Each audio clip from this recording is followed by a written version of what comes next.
Hi, good morning. Welcome to Physical Science. This week we get into forces. And so today we're going to talk about balanced and unbalanced forces. Your lesson is going to work on that as well. So let's take a look at our agenda for today.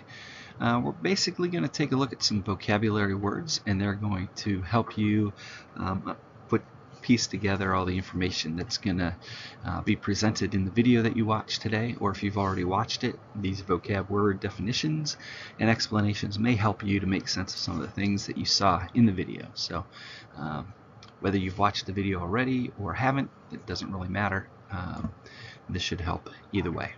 And then we have a quick exit ticket at the end for you to respond to. So pay attention. You might want to jot these definitions down. And let's get to it. So first definition is torque. So this is a twisting force. Tends to cause things to rotate. You can see a lot of talk about torque in the video. So you can see in the image here to the right here, to I guess that's to your right, that it's got a wheel, and as that wheel turns, it applies torque to the road, and it causes the object to move. Since the road is stationary, it can't move, it's on the ground. It causes the object that the wheel is connected to move. In this case, if it were a car connected to a car, then the car would start to move. And that's caused by this twisting force called torque. This is an applied force, and you'll be able to see it applied in a lot of different ways in the video. But also I'm going to come back to this. Also, you can use torque, which is a twisting motion. So if you have something that's straight up and down and you push on it and it falls over, that means you're applying torque and causing it to fall over. But you'll find that if you push on an object below its center of gravity, which is the next vocab word, if you push on it below its center of gravity, it tends to slide. But if you push above its center of gravity, it will tend to begin to rotate or twist. Okay, so that's torque. So center of mass or center of gravity, you can call it either one, means the same thing. It's basically the point that represents the mean position of a matter in a body or a system.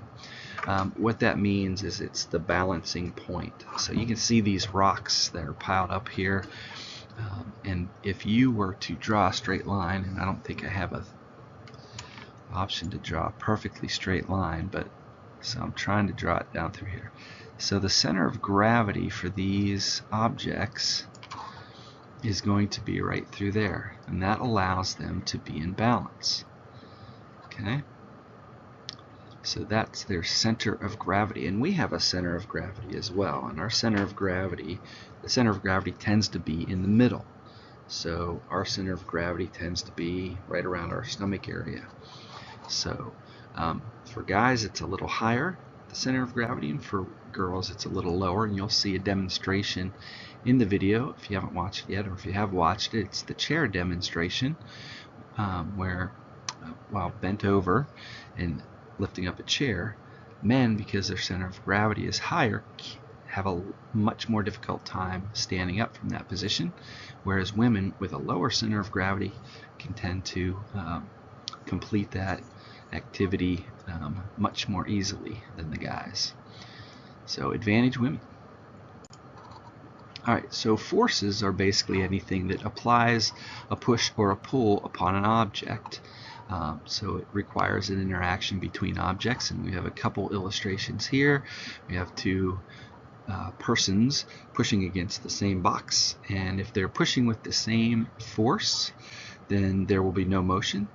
But if the forces become unbalanced or unequal, then the box is going to slide either one direction or the other, depending on which side is applying the most force. So if this guy is applying more force, then the object's going to move in this direction. Here we have the vocabulary word counterbalance, also called counterweight. It actually should be one word, but is basically a weight that balances another weight. So you can see these two girls, the one girl standing on the legs of the other one, and they're leaning back, and they have to find that perfect counterbalance to each other in order to stay upright. So if the girl here in the yellow tank top leans forward, she's probably going to fall down on top of her friend beneath her. And likewise, if the girl on the bottom here stands up more upright, then this poor girl in the yellow is going to land on the mat flat on her back. So that's counterbalance, and we use counterbalances in a lot of different things, everything from elevators to forklifts to using our arms as counterbalances when we're doing any kind of athletic activity that requires exceptional balance, like skiing and snowboarding and skateboarding and biking and those kinds of things. All right. So that was it for our vocab. That should help you understand everything that's talked about in the video. And here is our exit ticket. So what applied force that we talked about today can help you find the balance point of an object by unbalancing the forces that are acting on it. In other words, if you apply a force greater than the force of the object itself in terms of gravity, what applied force do we talk about that can help you find its balance point? All right, so if you have any questions, let me know.